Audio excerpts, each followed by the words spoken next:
Alléluia. Dis Amen bien.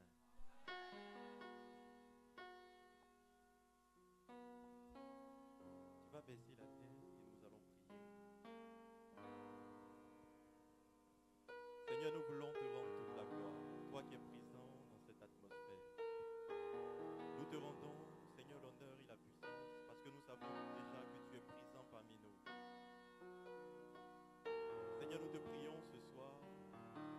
Ne manque pas de nous faire du bien par ta parole. La Bible déclare que ta parole est esprit et vie. Seigneur, nous ne voulons pas toucher à la lettre, mais à l'esprit de la parole. Ainsi que ta parole pénètre nos cœurs, telle une épée à double tranchant. Et que des résultats formidables, Seigneur, soient palpables au milieu de nous. Père, je te prie de disposer mon âme, mon esprit et toutes mes facultés intérieures à recevoir de toi ton message, Seigneur. Et que tout ce qui se fera aujourd'hui, qu'on retienne qu'une seule chose, que Jésus-Christ est Seigneur, à la gloire de Dieu le Père Tout-Puissant. Je veux que quelqu'un acclame très fort la présence du Saint-Esprit au milieu de nous. Je pensais que tu allais faire mieux que ça. Je parle des acclamations au roi des rois, au Seigneur des seigneurs. La Bible l'appelle l'ancien des jours. La Bible l'appelle le rocher des siècles. La Bible appelle encore le Dieu tout-puissant. Alléluia. Alléluia. Quelqu'un va faire monter ses acclamations, ses louanges, ses cris, ses célébrations à l'égard de notre Dieu, à l'égard de notre Seigneur, à l'égard du roi des rois, à l'égard du Seigneur des seigneurs, à l'égard de Sabaoth, à l'égard de Jireh, à l'égard de El Gibor, à l'égard du Dieu puissant, à l'égard du Dieu vivant, à l'égard du Dieu éternel. Alléluia.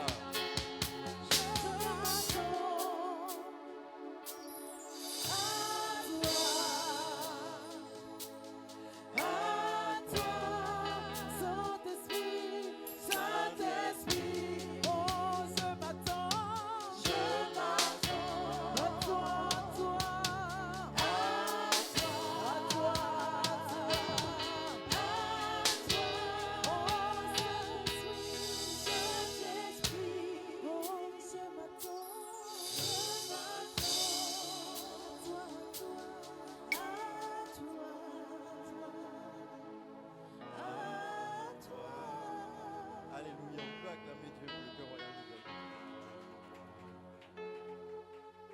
Amen, amen.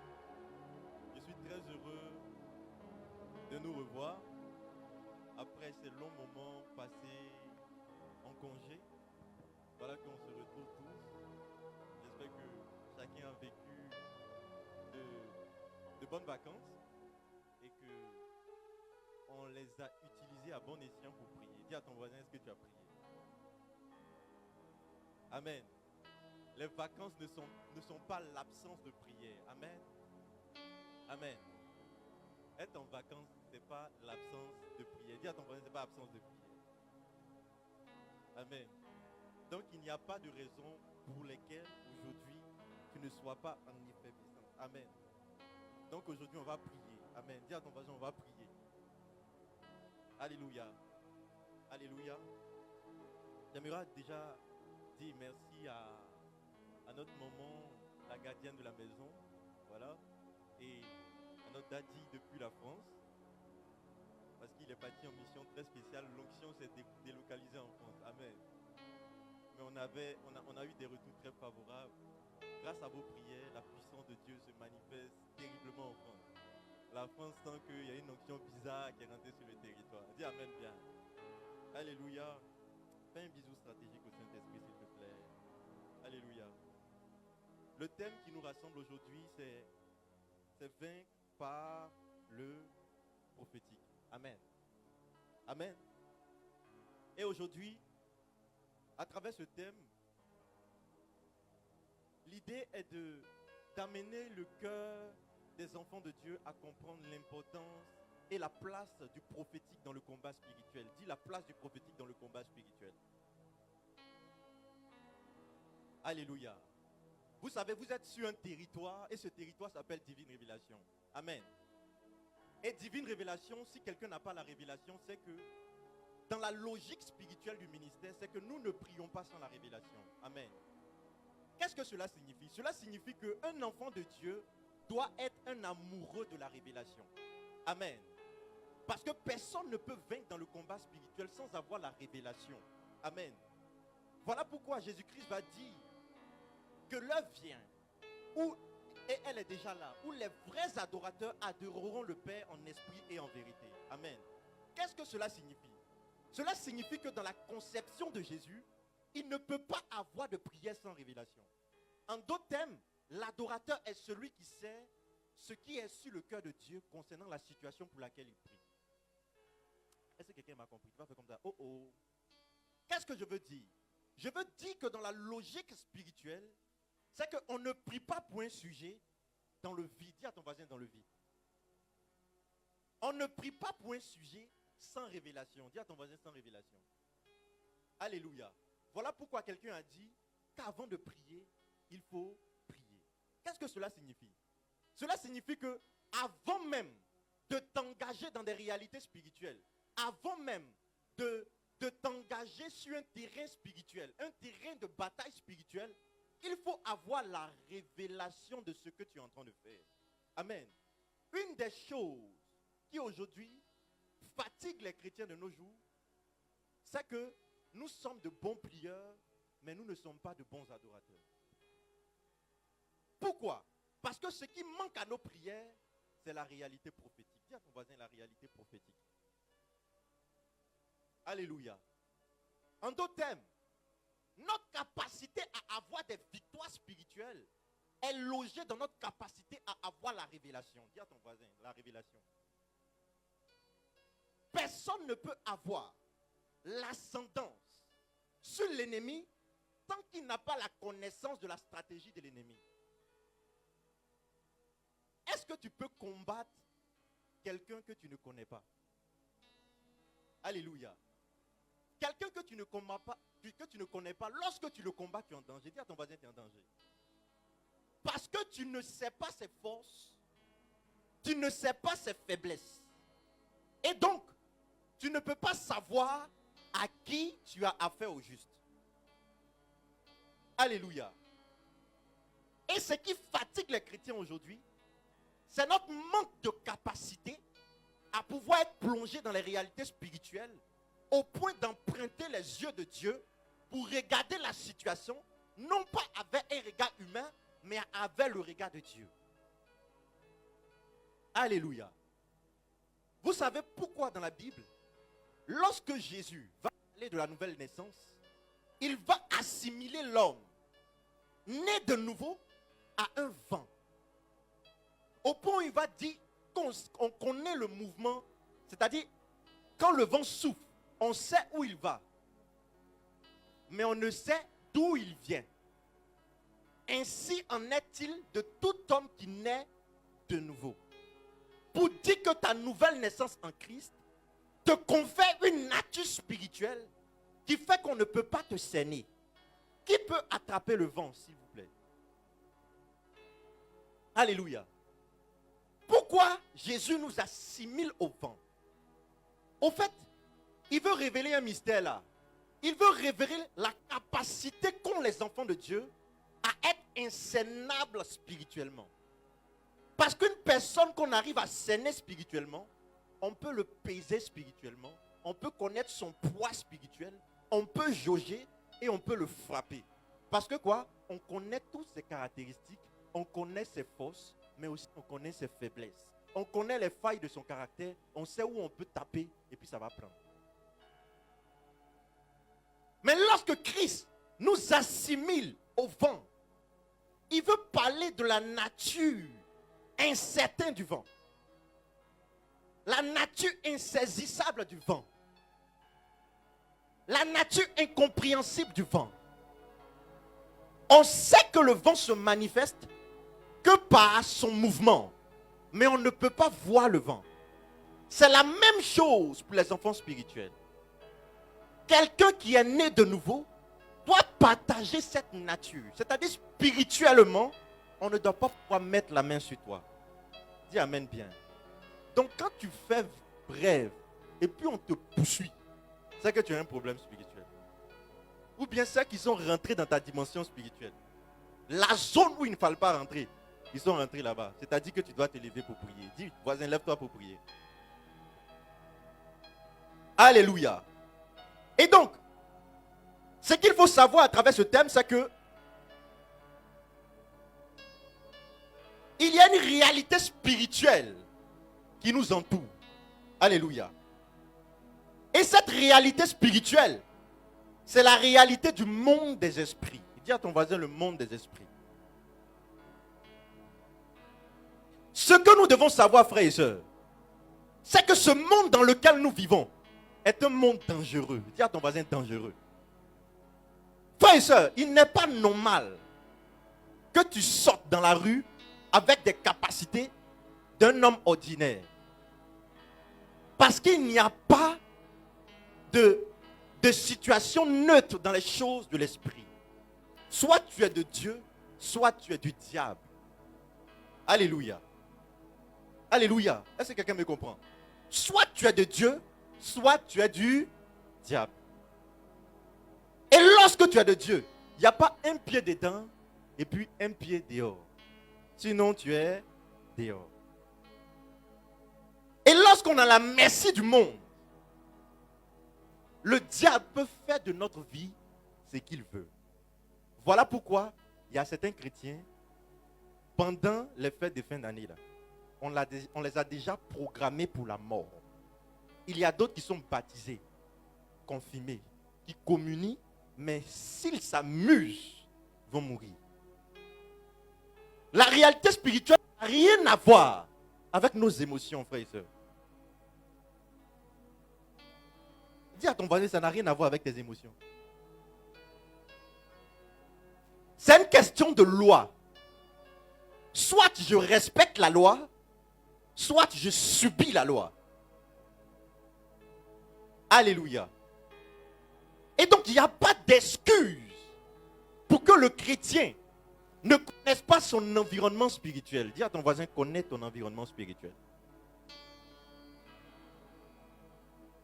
Il y a un saint qui disait comme ça que notre atmosphère est tellement saturée de démons que si Dieu ouvrit nos yeux, ça allait obscurcir le jour.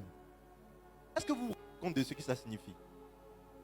Il dit comme ça qu'il y a une telle quantité de démons dans l'espace spirituel qui fait que même si Dieu doit nous ouvrir les yeux, on serait en train de voir, on serait en train de marcher dans l'obscurité. Tellement qu'il y a des démons sur la terre. Frères et sœurs, nous sommes dans un combat.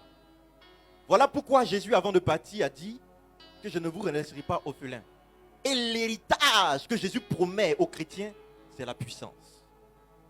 Parce que l'ennemi aussi a une puissance. Alléluia.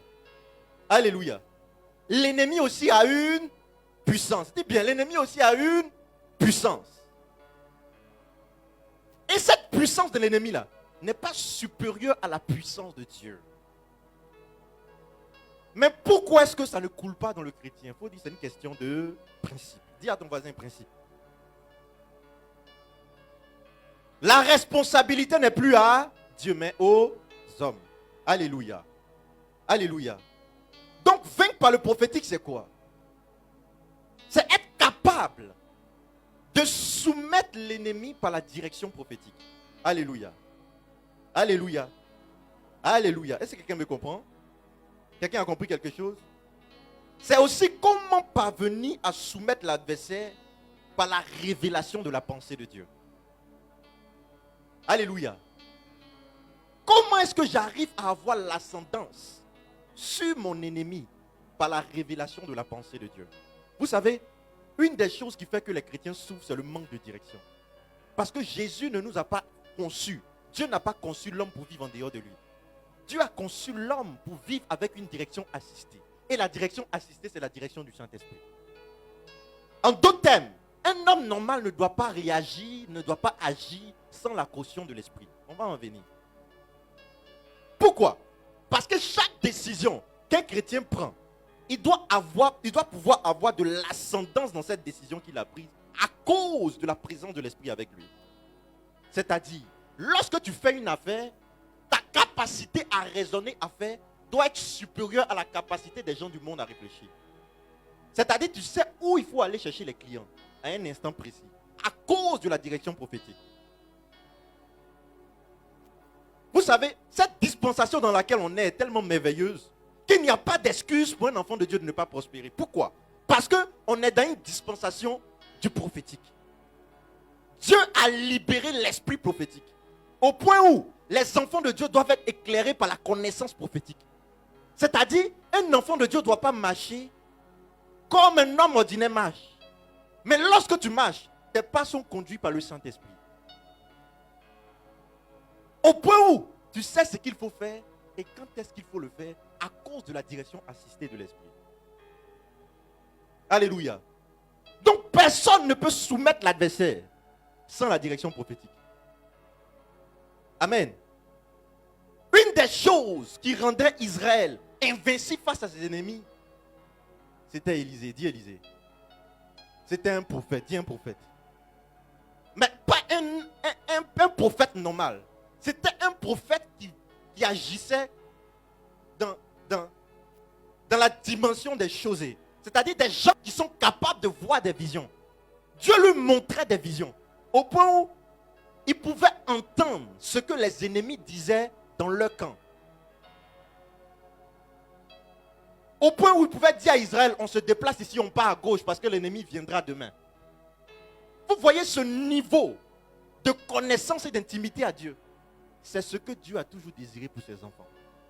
Voilà pourquoi dans cette dispensation-là, ce n'est pas une dispensation uniquement pour les prophètes de ministère, mais Dieu a libéré l'esprit prophétique pour que tous ses enfants soient désormais des prophètes. Alléluia. Alléluia. Alléluia. Et donc, ce que tu dois comprendre, c'est qu'on a un adversaire. Dis, on a un adversaire. Amen. On va prendre Apocalypse chapitre 12, le verset 12. Très rapidement. Apocalypse 12, 12. On va aller très vite. On va aller très vite. Apocalypse 12, 12. On va aller très vite. On n'a pas assez de temps. On va partir très vite.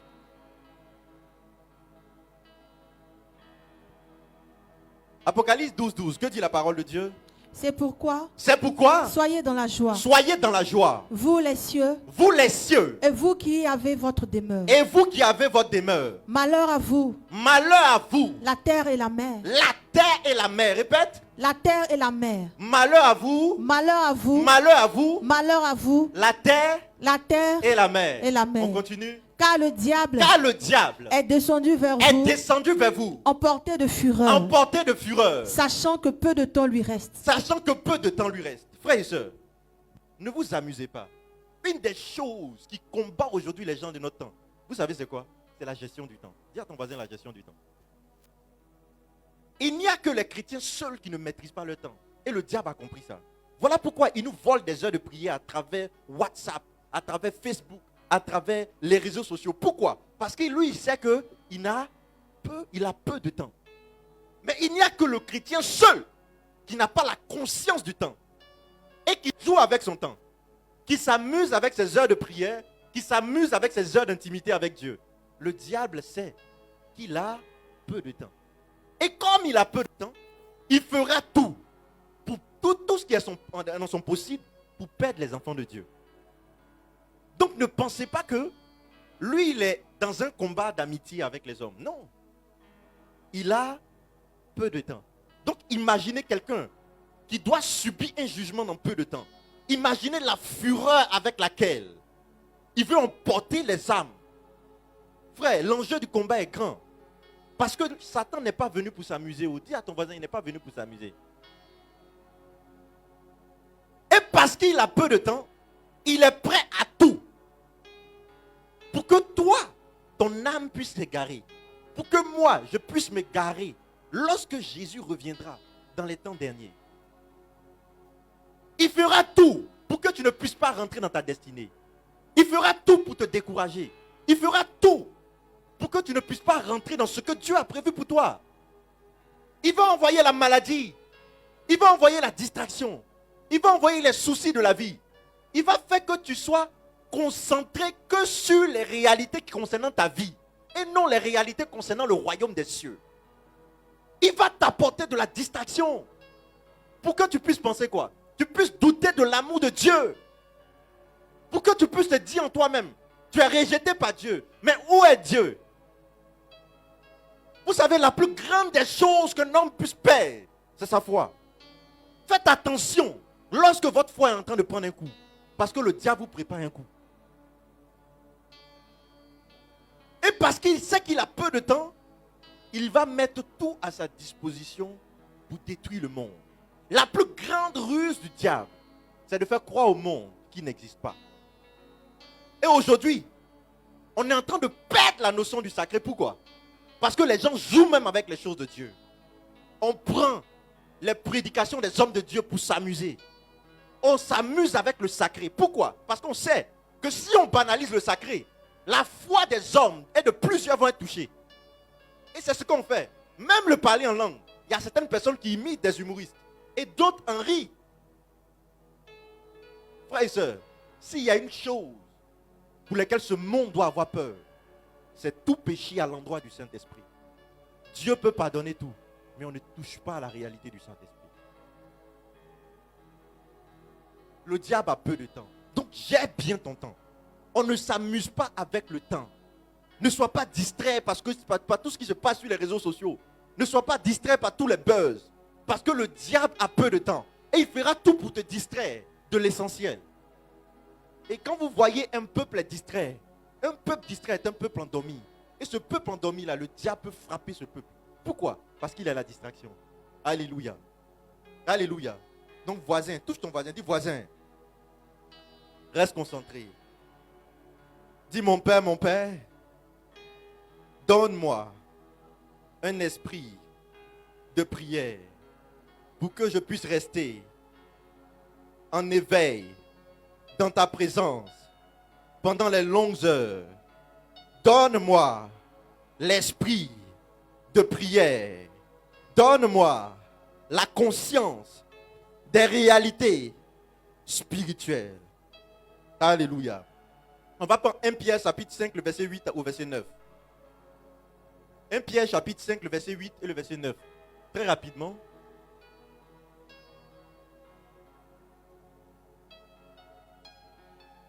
« 1 Pierre 5, 8 à 9. Que dit la parole de Dieu?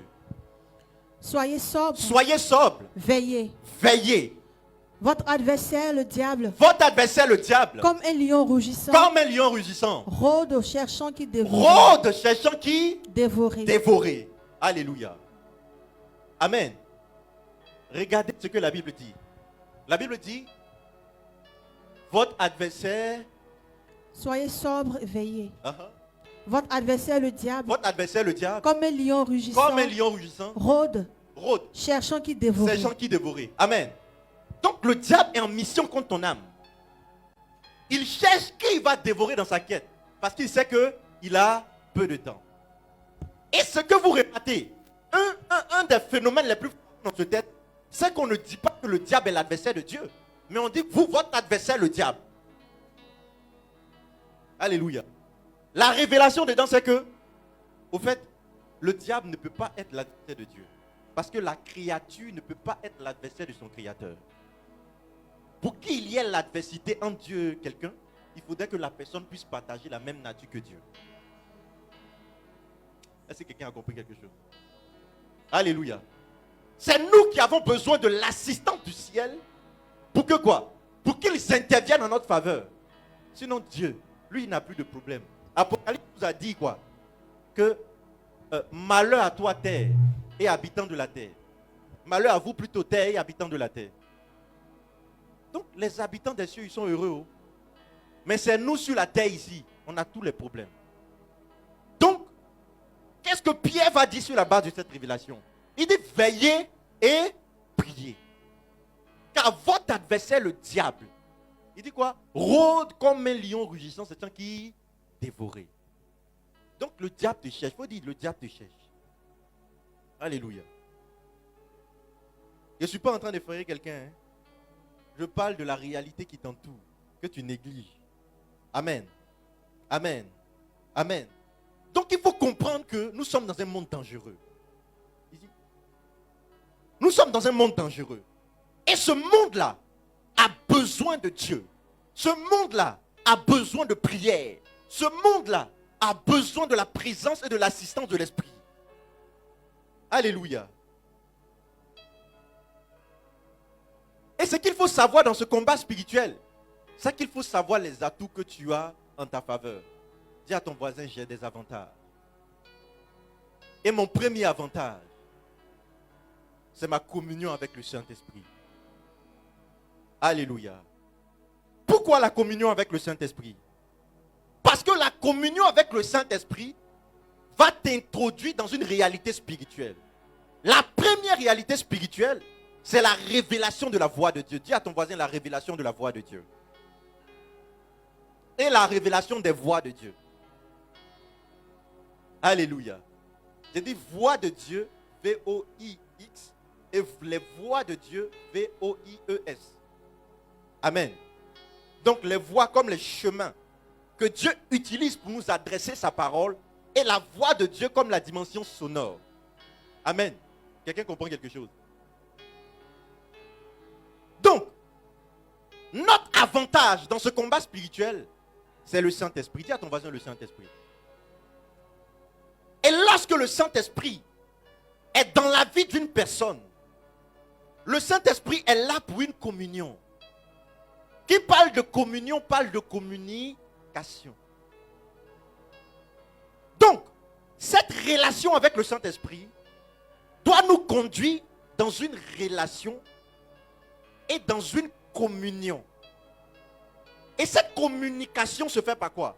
Se fait par l'écoute du Saint-Esprit. Dis à ton voisin l'écoute du Saint-Esprit. Vous savez, le prophétique, c'est quoi d'abord?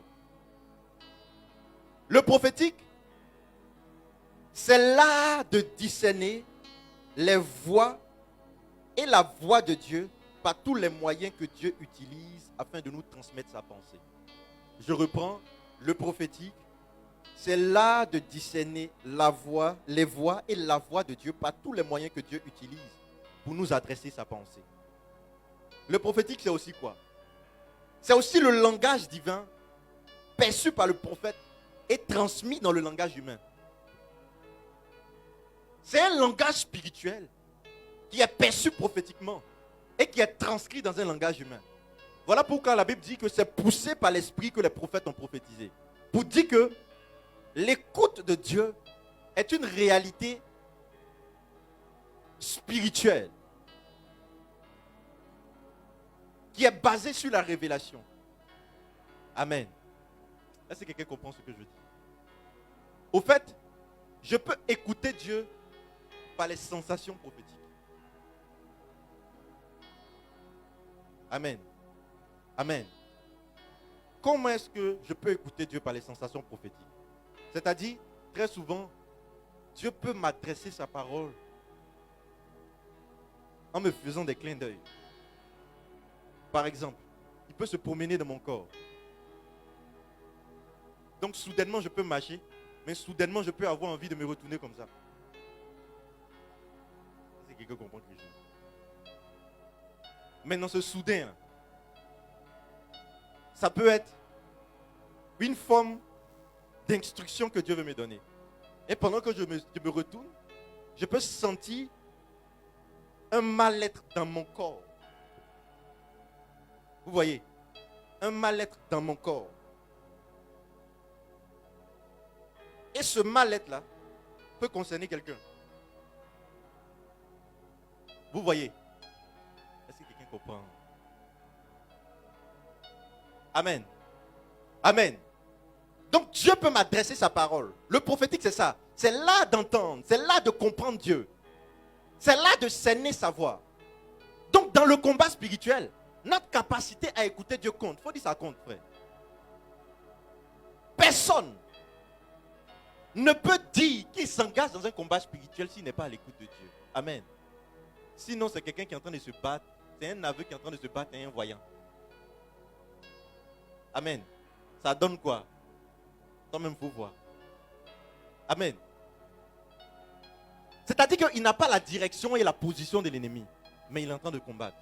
Voilà pourquoi dans le combat spirituel, c'est important de cultiver le prophétique. Donc, c'est important d'exercer tes sens spirituels à écouter Dieu. Amen. Amen. Et donc, tu peux percevoir cette direction de Dieu là par plusieurs canaux. Voilà pourquoi Job va dire en Job 33, le verset 14, que, qu'est-ce qu'il va dire? Il va dire, Dieu parle tantôt d'une manière et tantôt d'une autre, mais l'on n'y prend pas garde. Pourquoi? Parce que le plus souvent, Dieu nous parle. Dis à ton voisin, Dieu nous parle. Alléluia. Premier élément que Dieu utilise pour parler à plusieurs, il faut dire la pensée. Hébreux, le chapitre 5, le verset 13 au verset 14. Dieu nous parle par la pensée. Et très souvent, Dieu peut injecter une pensée dans ton esprit que tu peux penser que c'est ta pensée, mais qui n'est pas la pensée de Dieu. Qui a expérimenté ça une fois? Quelqu'un, nous tous, on a expérimenté ça au moins une fois. Tu as fait comme ça. Et puis tu as dit, quelque chose m'avait dit. Tu sais pourquoi tu as dit que quelque chose m'avait dit? C'est parce que tu ne cultives pas l'intimité au Saint-Esprit au point de dire que le Saint-Esprit est une chose. Sinon, tu allais être sûr lorsque tu allais dire, c'est le Saint-Esprit qui m'a parlé. Lorsque les apôtres avaient commencé à cultiver l'intimité au Saint-Esprit, ils disaient comme ça, l'Esprit Saint et nous avons décidé. Parce qu'ils savaient que leur esprit était animé par le Saint-Esprit. Voilà pourquoi, lorsqu'une personne naît, accepte Jésus, on dit ne vous conformez pas au siècle présent, mais laissez-vous transformer par le renouvellement de votre intelligence. On dit laissez-vous. C'est-à-dire c'est une volonté personnelle de cultiver l'intimité au Saint-Esprit qui amène la transformation. Donc c'est lui qui travaille à te transformer. Et qu'est-ce que la Bible va dire? Afin que vous puissiez discerner ce qui est bon, agréable et parfait. C'est un niveau d'intimité. Parce que lorsque tu as l'intelligence renouvelée, c'est-à-dire tu n'injectes pas toutes les pensées dans ton esprit, tu es habile au discernement. Dis à ton voisin, tu es habile au discernement. Tu sais discerner ta pensée de la pensée de l'esprit. Parce que quand Dieu va te parler là, on va penser que c'est une voix extérieure. Ça va venir comme ça. Comment il s'appelle? Cathy, passe à gauche. Ainsi parle le Seigneur. Il ne va pas te révéler sa parole comme ça. Tu auras l'impression que dans ton cœur, il y a une voix qui monte, mais qui ressemble à la voix de Cathy, qui te dit passe à gauche aujourd'hui. Toi, tu veux passer à droite. Or, c'est à gauche que Dieu veut que tu passes. Et quand tu vas passer à droite, tu auras un malheur là-bas. Parce qu'il t'a dit de passer à gauche. Mais comment tu arrives à discerner cette voix normale et cette insistance de l'esprit qui perdure dans ton cœur? C'est que lorsque Dieu adresse sa parole à un homme, c'est entouré de l'environnement de la présence de Dieu. Et il y a un saut sur la parole de Dieu qui est accompagné de l'environnement du ciel. Ça fait que tu sais que ce qui est monté dans ton cœur, ça ne vient pas de toi, mais ça vient de Dieu. Alléluia. Lorsqu'on te demande, tu dis, je ne sais pas, mais je sens l'envie de partir à gauche. Mais comment est-ce que ces choses naissent? C'est dans la culture de la présence de Dieu. Dis à ton voisin, présence de Dieu. Une des choses qu'il faut savoir sur le don de révélation, ça c'est un bonus que je vous donne. On n'est pas en train de parler des dons de révélation. Une des choses que vous devez savoir sur le don de révélation, c'est que les dons de révélation sont les dons d'inspiration. Amen. Et quiconque parle de dons d'inspiration, parle de la présence de Dieu. Voilà pourquoi quelqu'un qui est amoureux de la prophétie doit être quelqu'un qui prie beaucoup. Parce que la présence de Dieu inspire. C'est pourquoi la Bible dit que c'est poussé par l'esprit que les prophètes ont prophétisé. Donc, le prophète est quelqu'un qui aime l'ambiance de la présence de Dieu. Que c'est là qu'il reçoit son inspiration pour prophétiser. Voilà pourquoi on disait que la cellule prophétique, au temps de Samuel, ils aimaient se promener en troupe. Et ils aimaient beaucoup chanter. Pourquoi? On dit souvent qu'ils étaient dans les excitations prophétiques. Pourquoi? Parce que dans cette excitation-là, ils avaient la motion. Donc ils pouvaient prophétiser. Souvent même, Saül est parti s'approcher du peuple. sans être prophète, Saoul a prophétisé. Parce que l'ambiance était chargée de la présence de Dieu. Au point où quiconque n'est pas prophète prophétise. Dis à ton voisin, ça va t'arriver. Alléluia. Alléluia. Tu peux ne pas être prophète, mais à cause de l'ambiance, ça peut t'influencer. Parce que tu côtoies ce ministère, l'ambiance va t'influencer. Alléluia. Et donc la présence de Dieu inspire. Tu peux vouloir cultiver l'écoute de Dieu sans être familier à la présence de Dieu. Frères et sœurs, si on te dit comment le berger Jordan parle, est-ce que quelqu'un peut décrire ma voix?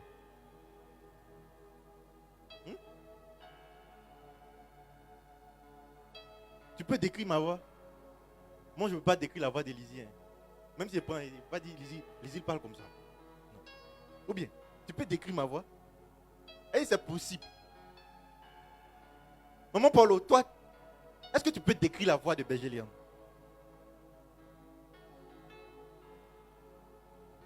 Comment il parle? Tu peux décrire sa façon de parler. Même quand il libite, c'est bizarre. Hein? C'est pas possible de décrire la voix de... Mais quand il parle, tu sais ou tu ne sais pas? Mais comment tu sais? Tu es familier à lui. Mais tant que tu ne te familiarises pas à la présence de Dieu, tu ne peux pas savoir que c'est lui qui t'a parlé. Mais tu as toujours pensé que ce sont tes pensées. Et si on te demande d'expliquer, si on lui demande d'expliquer la voix de son mari, elle ne peut pas expliquer la voix de son mari. Mais si son mari parle, elle sait que c'est lui. C'est comme ça. On ne peut pas expliquer comment Dieu parle. Mais on peut savoir que Dieu a parlé. Alléluia. Donc cultiver la présence de Dieu. Donc premier niveau, il faut dire Dieu parle par les pensées. Et ce texte l'a dit quoi? Ce texte l'a dit, celui qui se contente de lait. Celui qui se contente du lait n'est qu'un enfant. N'est qu'un enfant. Il n'a aucune expérience. Il n'a aucune expérience. Il y a ce mot. Au sujet de ce qui est juste. Au sujet de ce qui est juste. C'est-à-dire qu'il n'a pas la capacité à discerner. Allons-y. Il n'a pas la capacité à discerner. Parce qu'il n'a pas l'expérience de la présence de Dieu. Donc il ne peut pas juger comme Dieu juge. Allons-y. Par contre, la nourriture solide est destinée. Oui, allons-y. La nourriture solide est destinée aux adultes. Qui par la pratique ont les sens habitués. À distinguer le bien du mal. Au fait, Paul parle des personnes qui par la pratique arrivent à discerner ce que Dieu veut. Donc des personnes qui ne se contentent pas uniquement de venir à la prière. Quand on finit de prier en assemblée, il s'en va chez lui, il dort, il mange, il vit sa semaine normalement. Et quand il y a temps de prière, il vient prier et il veut que Dieu lui parle. Frère, ce n'est pas magie. Vous dites à ton voisin, ce n'est pas magie. Ici, on n'est pas chez les féticheurs. Ce n'est pas des séances de spiritisme ici. C'est du réel. Et donc, Paul parlait de ces personnes-là qui ne veulent pas grandir. Qui veulent toujours se contenter du lait. Mais il dit la nourriture solide est pour vous. La nourriture solide, c'est la direction de Dieu. C'est des personnes qui, par la pratique, ont exercé leur sens à discerner le mal du bien. Donc, des gens capables d'écouter Dieu. C'est ces personnes-là qui sont prophétiques. Allons-y, on va avancer. Dieu parle aussi par personne interposée. Dieu parle aussi par personne interposée. Amen. Donc très souvent, tu n'as pas remarqué que souvent, quand tu te poses souvent certaines questions, dans les conversations avec certaines personnes, tu as l'impression qu'ils ont donné la réponse à ce pourquoi tu es en train de poser des questions. Dieu peut parler par personne interposée. C'est comme ça que Dieu fonctionne. Donc souvent, tu peux prier pour un sujet. Et puis c'est bizarre, tu tombes sur une prédication où un prédicateur est en train de parler de ce pourquoi tu avais prié, tu te posais des questions. C'est Dieu qui est en train de te parler. Alléluia. Donc tu comprends maintenant que souvent Dieu te parle, tu fais exprès, non? N'est pas concentré. Dis à ton voisin, sois concentré. Dieu parle aussi par les songes prophétiques. Frères et sœurs, tous les songes ne sont pas prophétiques. Il faut dire à ton voisin, tous les songes ne sont pas prophétiques. Dans les réalités du combat spirituel, Dieu peut se révéler à toi en songe pour te dire ce qu'il faut faire, ce qu'il ne faut pas faire. Alléluia. Alléluia. Dieu peut se révéler à toi. Moi, une fois, la puissance de Dieu est tombée sur moi au milieu de la nuit. Ce jour-là, on avait fini une prière ici. Il y avait très longtemps, en ce moment, je tournais avec papa. Mais c'était une délivrance personnelle. Mais je vous dis, la réalité de la puissance de Dieu est tangible. Hein. Je n'ai jamais vu. Je ne sais pas si ce feu-là existe encore. Si sur terre, ça existe. Comment est-ce que ça brûle tout ton corps?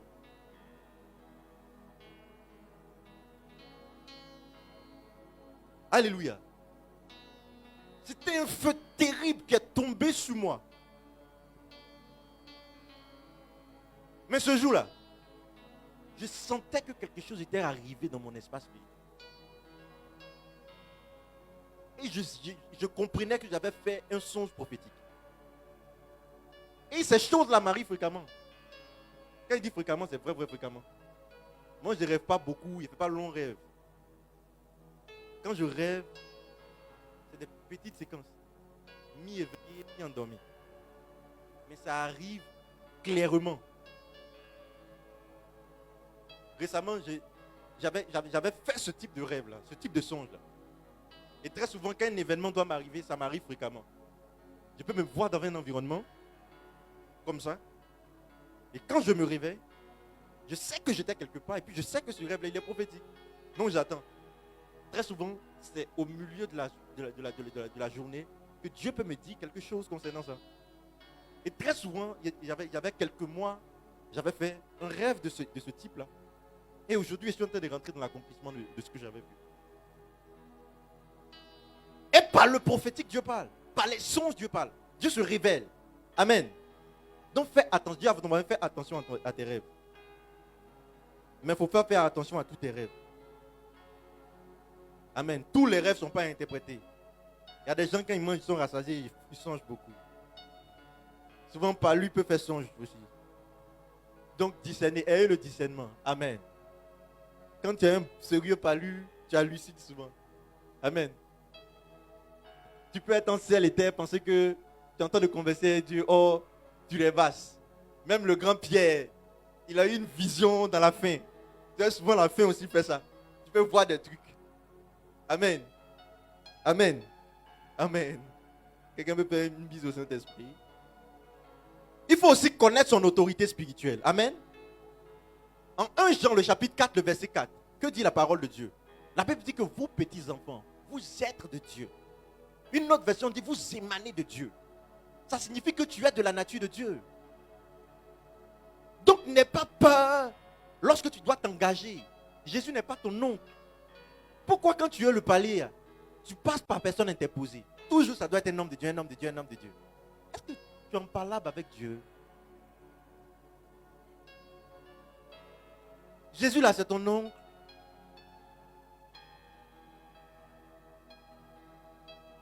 Amen. Jésus n'est pas notre oncle. Jésus, la Bible dit que c'est notre frère. Donc Dieu a cassé les stéréotypes et les barrières. Pourquoi on se sent à l'aise à s'exprimer dans sa présence? Mais je ne sais pas pour les enfants de Dieu. Pour quelque chose, on doit venir demander normalement. On vient quémander. Alléluia. Et on a honte de demander. La Bible dit que demandez afin que votre joie soit parfaite. C'est-à-dire tous les sujets de ta vie là doivent faire l'objet de demandes à Dieu. Pourquoi tu es complexé lorsque tu dois prier? Non, ça te juste. Non, moi, je suis trop spirituel. Les choses Chanel, je ne prie pas. Ok, reste là. Ok. Reste dans la spiritualité. Amen. On peut prier, ne soyez pas complexés pour prier pour les choses matérielles aussi. C'est important. La Bible dit cherchez premièrement le royaume des cieux. Et tout le reste vous sera donné par-dessus tout. C'est vrai. Mais, pour des choses qui te touchent personnellement, qui peuvent troubler ta relation avec Dieu, pourquoi tu n'en parles pas à Dieu? Lorsque tu es soucieux par la scolarité de l'enfant au point où tu n'arrives même pas à dormir, tu n'arrives même pas à prier, vous pensez que ça plaît à Dieu? Vous pensez que Dieu, ça lui plaît quand tu es comme ça? Dieu veut que tu exprimes ton cœur devant sa face. Lorsque tu vas toujours au travail, tu es amer parce que tu atteins une embauche qui ne vient pas. Vous pensez que ça plaît à Dieu au point où tu commences à avoir des théories, des pensées noires? Vous pensez que ça plaît à Dieu? Ça ne plaît pas à Dieu, parler à Dieu. Alléluia. Donc nous sommes ses enfants. Nous émanons de lui. Nous avons sa nature en lui. Et donc nous devons nous mouvoir, parler à notre Père. Amen. Amen. Amen. Et nous allons parler de comment est-ce que on peut développer maintenant cette relation prophétique avec Dieu. Première chose pour développer cette relation prophétique avec Dieu, c'est la dépendance à Dieu. Dis à ton voisin la dépendance à Dieu. Jean le chapitre 5, le verset 30. Jean 5, 30. On va aller vite. On n'a plus le temps. Très vite. C'est déjà fini. Jean chapitre 5, le verset 30. Moi, je ne puis rien faire de moi-même. Je ne puis rien faire de moi-même. Je juge selon ce que j'entends. Je juge selon ce que j'entends. Et mon jugement est juste. Et mon jugement est juste. Parce que je ne cherche pas ma propre volonté. Parce que je ne cherche pas ma propre volonté. Mais la volonté de celui qui m'a envoyé. Mais la volonté de celui qui m'a envoyé. Alléluia. Voilà pourquoi, dans le temps de jeu, j'étais en train de dire, on ne prie pas sans prier. C'est-à-dire Jésus priait sans... Avant de prier même, il priait. Parce qu'il dit quoi? Il ne cherche pas sa volonté. C'est-à-dire, il ne rentre pas dans la présence de Dieu avec lui, ses volontés. Mais ce qui doit compter, c'est ce que Dieu veut à l'instant précis. Et le secret de son ministère, c'était ça. Jésus ne peut pas taper au-dessus du démon.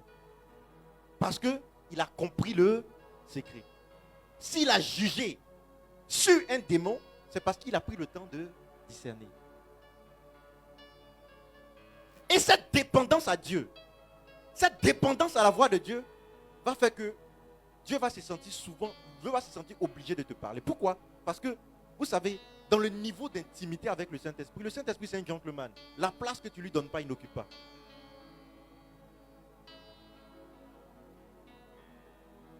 Donc si tu estimes que ce couloir de ta vie là, c'est tellement intime à toi que tu ne veux pas l'inclure dedans, il va te laisser gérer toi-même. Quand tu vas être fatigué, tu vas le mettre dans le facteur. Alléluia. Donc Jésus ne juge pas de lui-même. Il juge d'après ce qu'il a entendu. Et il dit son jugement est juste parce qu'il ne cherche pas sa volonté. En d'autres termes, ce qui compte pour lui, c'est la volonté de son Père. Donc c'est quelqu'un qui est assoiffé. Il ne fait rien sans chercher la volonté de Dieu. Mes frères, toutefois que tu t'es engagé dans ce dans quoi tu t'es engagé, puis tu as tapé poteau, est-ce que tu as consulté Dieu? Voici la vraie question. Si ça n'a pas marché, il y a deux réponses possibles. Soit c'est oui, soit c'est non. Peut-être Jésus ne voulait pas que dans cette saison-là tu fasses, mais tu es parti, tu as fait. Et puis ça n'a pas pris, tu en veux à Dieu. Avec toutes les démences de messe que j'ai faites, avec toutes les prières que j'ai faites, tel berger a prié pour moi. Mais est-ce que c'est ce que Dieu voulait? Alléluia. Souvent on est pressé, mais on ne prend pas la peine d'écouter Dieu. On est très dans les émotions, mais on ne prend pas la peine d'écouter Dieu. Très souvent, lorsqu'on introduit une prière devant la face de Dieu, il faut avoir cette neutralité spirituelle. C'est-à-dire, tu es neutre vis-à-vis du sujet. Tu te dis que Dieu peut te dire non comme te dit oui. Mais il y a des gens qui bloquent le non là dans la tête et puis c'est le oui là qui est là. Mais tu veux quoi? Tu veux entendre ce que tu veux entendre. Alléluia. Des prophètes sont venus devant le roi. Le roi voulait qu'ils prophétisent. Eux tous ils ont prophétisé la même chose. Mais quand Michel est venu, il a prophétisé le contraire. Et les prophètes sont pleins. Un esprit s'est fait un esprit de mensonge pour tomber dans la bouche d'un prophète. Des prophètes ont été troublés par un esprit de mensonge. C'est-à-dire l'esprit d'erreur peut venir même dans la bouche du prophète lorsque son esprit n'est pas bon. Alléluia. Donc tu vas faire des songes. Si tu veux, mais tu vas faire des songes où tu te vois et puis Dieu dit c'est le moment. Et puis tu tapes autour. Alléluia. Parce qu'à force de trop penser à ça, ça peut créer même des songes. Parce que ton subconscient travaille. Amen. Donc faites très attention. Donc la dépendance à la voix de Dieu, ça c'est le premier point. Pour développer cette intimité-là, vous dites Seigneur, je dépends de toi. Seigneur, je veux t'écouter par rapport à tel sujet. Seigneur, je veux entendre ta voix concernant ça. Seigneur, éclaire-moi. Seigneur, ouvre mes yeux. Seigneur, montre-moi des choses. Ce n'est pas normal que la vie de ma famille, la vie de mes frères soit comme ça. Ce n'est pas normal. Tu avais dit Seigneur, et puis tu lui rappelles cette promesse à ton égard. Tu dis Seigneur, parle-moi. Que faut-il faire? Dieu va t'orienter. Amen. Mais tant que tu ne demandes pas la direction, tu ne la recevras pas. Amen. Tu ne vas pas recevoir de direction tant que tu ne la demandes pas. Amen. Vous savez, même Israël était confronté à ça. Il y avait un moment de leur vie où il fallait que Daniel se mette dans la prière. Pourquoi? Parce que les prophéties concernant tous les prophètes qui avaient prophétisé sur Israël n'arrivaient pas. Mes frères, il a dû s'engager dans un combat spirituel. Et dès le premier jour, l'ange lui avait déjà répondu. Mais qu'est-ce qui s'est passé? L'ange était bloqué dans les cieux. Il fallait l'intervention d'un autre ange. Il y a des réponses à des prières là.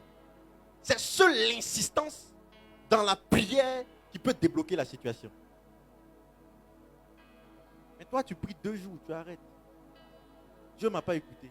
Amen. Vous savez, souvent, comme on n'écoute pas Dieu, j'étais en train de parler à une collègue récemment qui me disait comme ça qu'elle avait prié pour un sujet il y avait longtemps. Et elle s'est rendue compte que c'est quand elle a lâché prise que tout s'est fait seul. Mais dis donc, souvent là c'est comme ça quoi. Donc souvent quand il y a les sujets, il faut te jouer les désintéressés. Il dit non. Hein. C'est pas comme ça que ça fonctionne.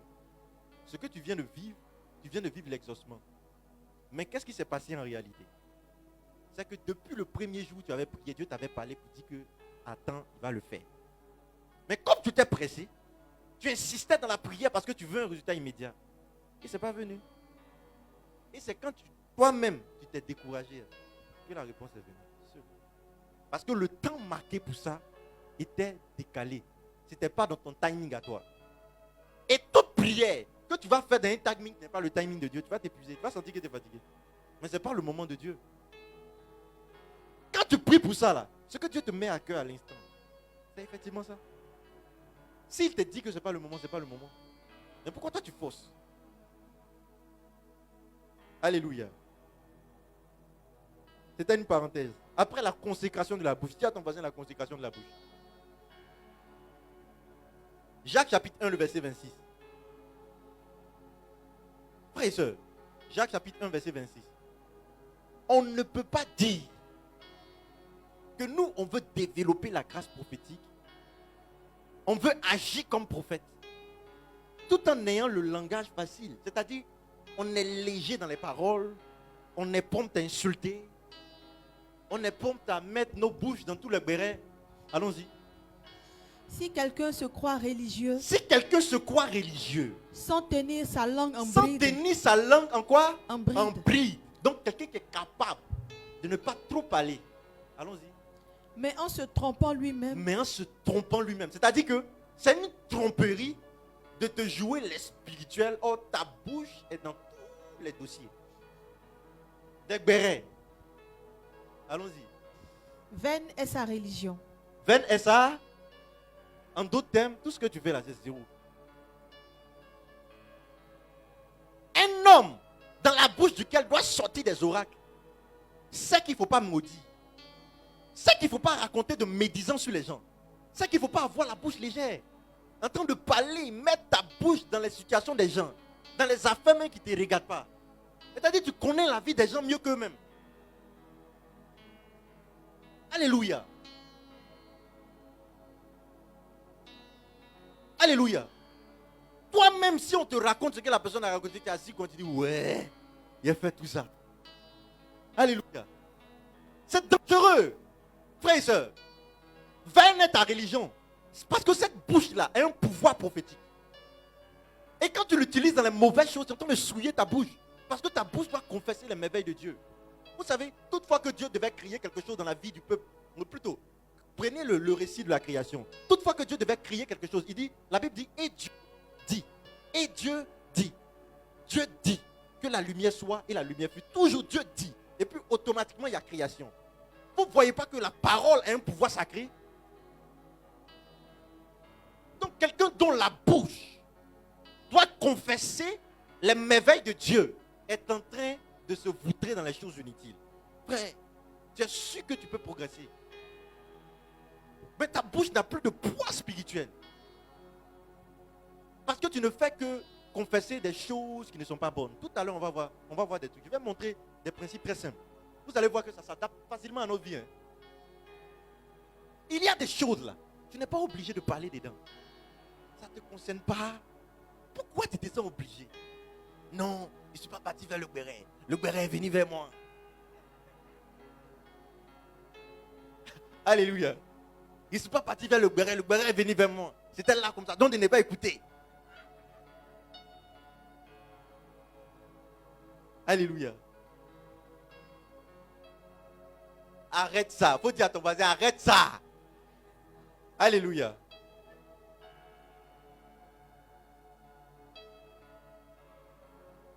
Que cet esprit de béret me quitte. Dis que cet esprit de béret me quitte.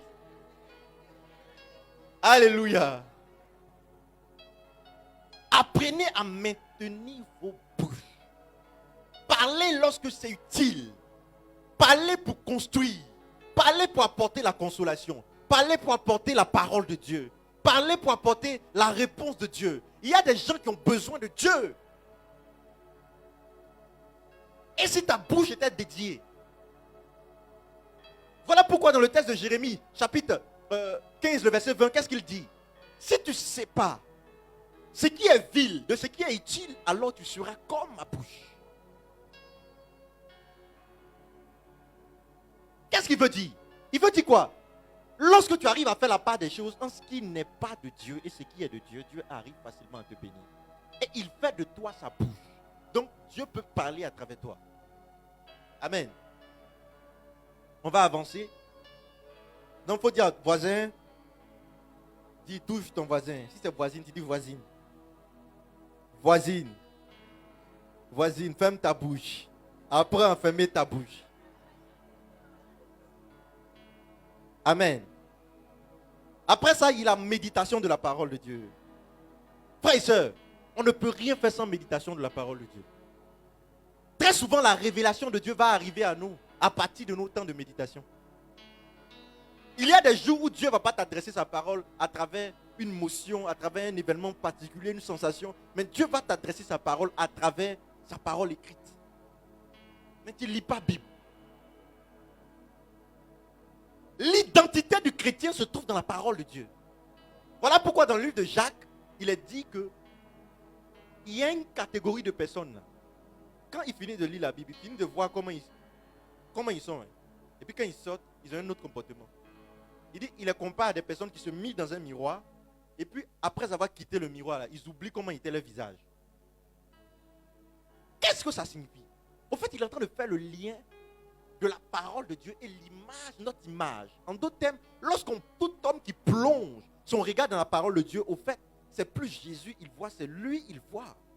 Donc la parole a un effet de transformation sur l'âme qui la médite. Donc pourquoi ne pas méditer la parole de Dieu jusqu'à ce qu'elle me change?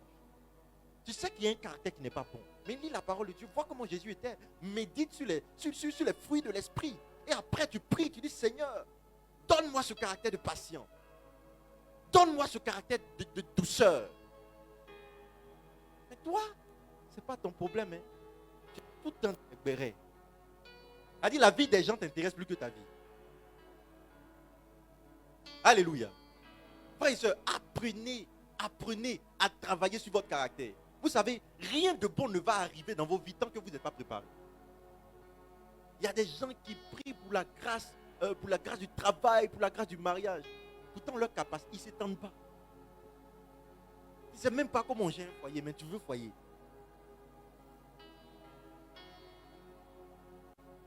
Alléluia. Non. Frères et sœurs, c'est une réalité. C'est une réalité. Tu ne sais même pas comment j'ai une famille, mais tu veux une femme. C'est une réalité. Tant que tu ne t'étends pas, Dieu ne te remplit pas tes capacités. Il va te servir à la mesure de ta dimension. Donc il y a des choses là, tant que tu ne le fais pas là, tu n'auras pas la bénédiction. Ça va se suspendre sur ta tête. Tant que tu ne t'étends pas. J'ai parlé à quelqu'un. Il y a l'intercession. Dis à ton voisin l'intercession. Vous savez, une des beautés de l'intercession, c'est que ça travaille notre capacité à faire quoi? Plus tu pries pour un sujet, plus Dieu te parle à propos du sujet pour lequel tu pries. Donc, ton niveau de prophétique dépend de ton niveau d'intercession. J'explique bien pour que vous puissiez comprendre. Si quelqu'un veut que Dieu lui parle sur la nation, il va commencer à intercéder pour sa nation. Si quelqu'un, Dieu veut que Dieu lui parle sur la vie de sa famille, il va commencer à intercéder pour la vie de sa famille. Non, plus tu intercèdes pour la vie de ta famille, plus tu reçois les choses concernant la vie de ta famille. Et si tu développes ces choses dans le sens des vies de famille, tu vas voir que tu vas plus recevoir dans la famille des gens, des trucs comme ça. Mais si tu étends ton niveau d'intercession jusque vers les malades, tu vas voir que tu vas commencer à recevoir les instructions de Dieu sur les gens malades. Donc ta capacité à intercéder étant ta capacité à prophétiser. Ou bien étant ta capacité plutôt à recevoir de Dieu. Amen. Après ça, il y a l'exercice de la foi. Il faudrait que vous exercez votre foi. Dis à ton voisin, exerce ta foi. Frère, il faut exercer ta foi. C'est très important. Les gens prient trop, mais ils n'osent pas. Ils ne sont pas audacieux.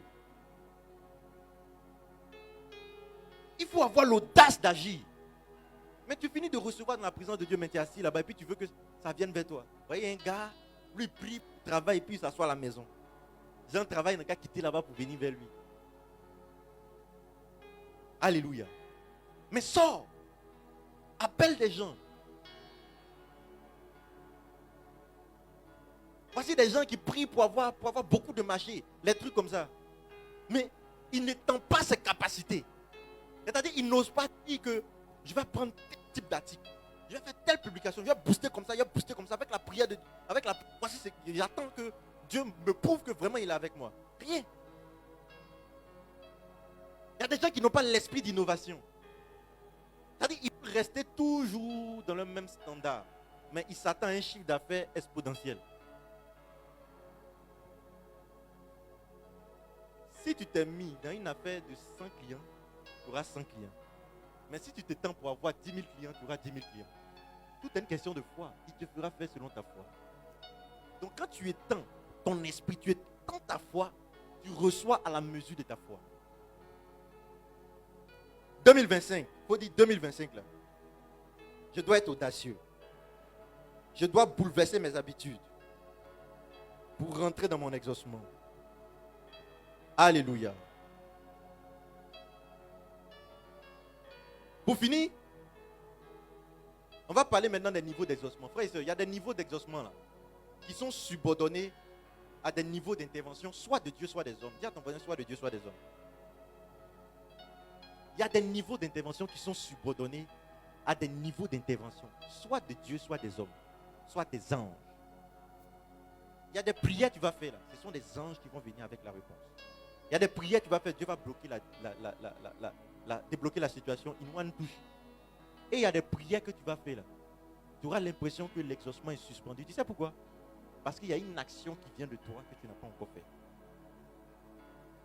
Amen. Je vais te parler de cette première loi là. La première loi, c'est la loi de la libéralité. Dis à ton voisin la libéralité. Proverbe 11, le verset 25. On va faire vite. On a déjà fini. Hein. On est dans la fin comme ça. On va lire 2 textes.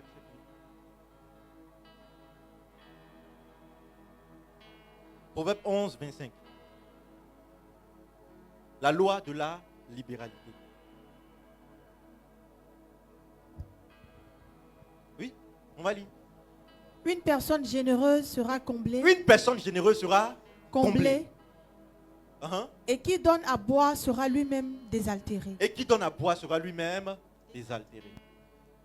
Il y a des gens qui ne sont pas généreux. Tu pries beaucoup, mais il te manque une chose, la générosité.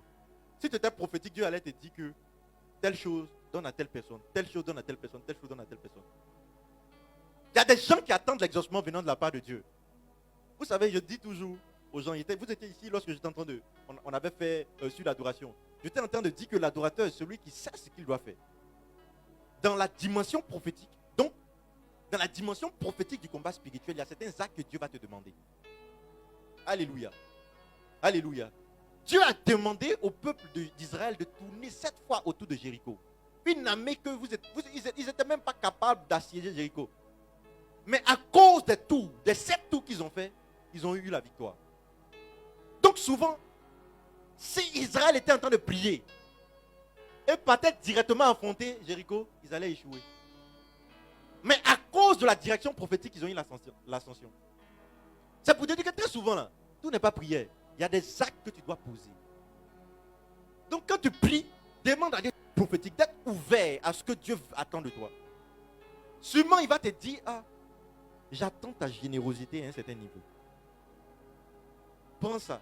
Il y a des personnes dans la Bible qui ont un poids spirituel énorme. La veuve, l'orphelin et le pauvre. La Bible dit que qui donne aux pauvres prête à Dieu.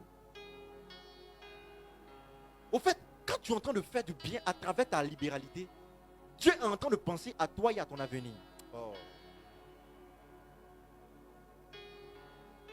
Et cette loi-là va attirer vers toi l'exaucement. Tout n'est pas prière. Quand tu as fini de prier, va poser un acte. Et la loi de la libéralité, c'est celle-là. Ta générosité sera récompensée par Dieu. Pourquoi? Parce que tu as osé donner à Dieu. Alléluia. Dis voisin. Dis voisin. Ou voisine. Apprends à donner à Dieu. Apprends à être généreuse. Amen. Quand il y a la nourriture chez toi, pense aussi aux enfants du voisin qui n'ont pas la nourriture. C'est aussi important. Après ça, il y a une deuxième loi. La loi de la longévité. Dis la loi de la longévité. Il y a des choses qui ne vont jamais arriver dans ta vie tant que tu ne manifestes pas cette loi. Vous savez, la loi de la longévité stipule que quoi? Tu ne dois pas critiquer les œuvres pérennes. Voici des gens qui aspirent au mariage et critiquent le mariage de leurs camarades.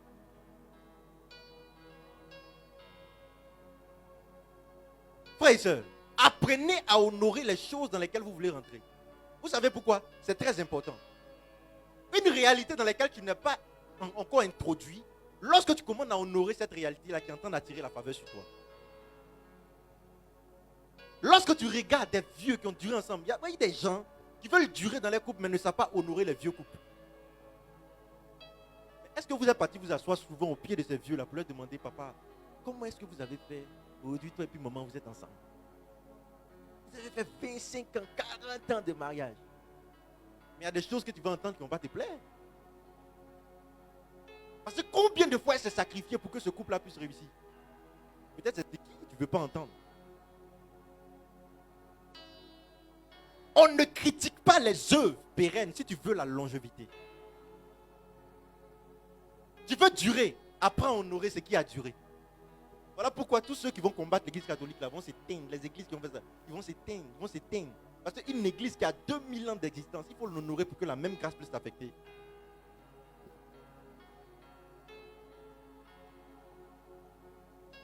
Voici quelqu'un qui veut grandir dans les affaires, mais il ne veut pas laisser, il ne veut pas honorer les œuvres qui ont duré. Il y a des gens qui ont commencé leur activité il y a depuis longtemps. Mais toi, par jalousie, tu veux imiter l'activité, la même activité. Parce que tu dis à André que c'est un milieu qui est porteur, mais tu ne vas pas lui demander comment est-ce qu'elle a fait pour être là, pour avoir cette stabilité dans cette activité. Tu n'honores pas, mais tu torpilles. Ça ne va jamais durer. Dis à ton voisin, ça ne va jamais durer. Lorsque tu veux durer dans le temps, apprends à honorer ceux qui ont duré dans le temps.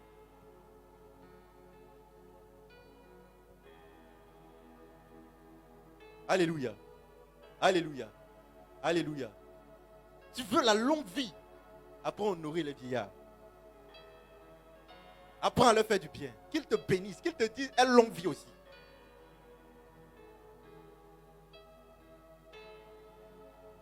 Amen. La dernière loi, c'est la loi de l'honneur. Il y a des choses, on va s'arrêter là. Tant que tu n'honores pas, ça ne va pas arriver dans ta vie. Dis à ton voisin, non. Alléluia. La loi de l'honneur, c'est ta capacité à pouvoir te réjouir du bonheur de l'autre et puis l'honorer dans son bonheur. Il y a des gens qui ne sont pas en joie lorsque leurs camarades sont en joie.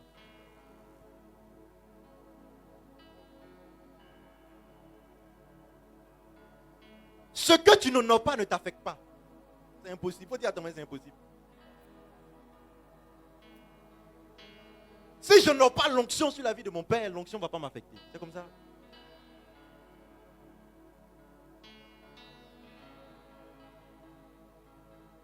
Alléluia. Si je n'apprends pas à apprécier la prospérité de l'autre, le succès de l'autre, la réussite de l'autre, je ne peux pas prospérer. Souvent, là, ton seul problème, là, ton cœur court comme ça. Et quand tu vois quelqu'un dans le bonheur, il a fait semblant. Et puis quand tu vas là, tu pleures. Comment est-ce que ça peut arriver à celle-là? Pas à moi.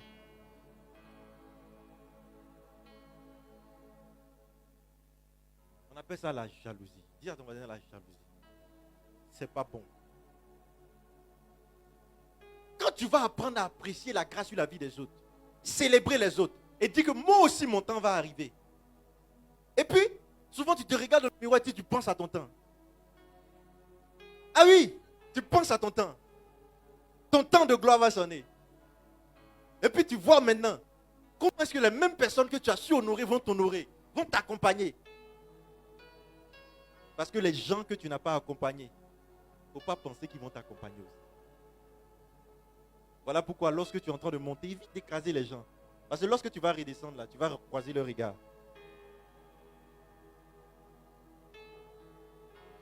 Alléluia. Alléluia. Donc on va se lever, on va prier, on va s'arrêter là.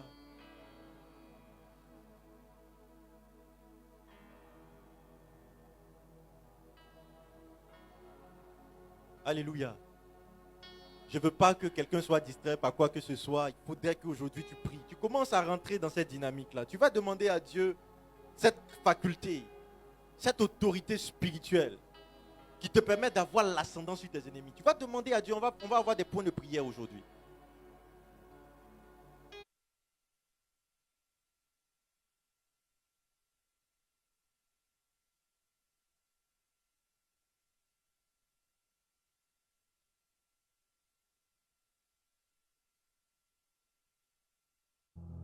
Héroïne.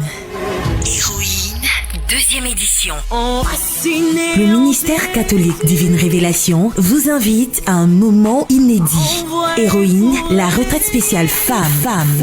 Vivez un moment exceptionnel dont la présence de Dieu. Thème, ton Dieu sera mon Dieu. Confère Ruth chapitre 1, versets 8, 14 et 21. Du 13 au 15 décembre au centre d'événements Ouin, Cisaillou Pougon à droite, 17e arrondissement, cité Sipim. Réservez dès maintenant vos places à 20 000 francs par mobile money au 07 00 00 75 48. Plus d'informations au 07 07 61 90 98. Héroïne. En chaque femme sommeille une héroïne. Héroïne.